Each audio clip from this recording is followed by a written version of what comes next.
ముస్లిం సోదరులకు రంజాన్ పండుగ శుభాకాంక్షలు తెలిపిన municipal chairperson DE Ramesh Kumar.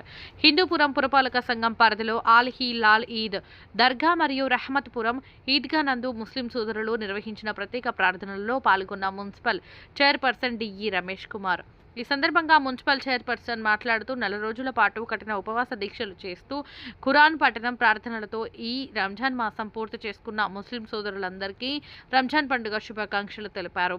Ramzan మాసం పూర్తిగా క్రమశిక్షణతో కూడుకున్నదని, మితాహారం, ఉపవాసం శారీరక మానసిక రుగ్మతుల తొలగించే అద్భుతమైనటువంటి ఆధ్యాత్మిక జీవన విధానమని పేర్కొన్నారు. రంజాన్ మాసంలో ముస్లిం సోదరులు అవలంబిస్తే విధానాలు దానగుణం, దయాగుణం సమాజంలో మార్పులకు అద్దం పడుతుందని తెలియజేశారు. అందరికీ ఆ అల్లా ఆయురారోగ్యాలు ప్రసాదించి మీరు అనుకున్న అన్ని పనులను నెరవేర్చాలని మనసారా కోరుకుంటున్నానని తెలియజేశారు.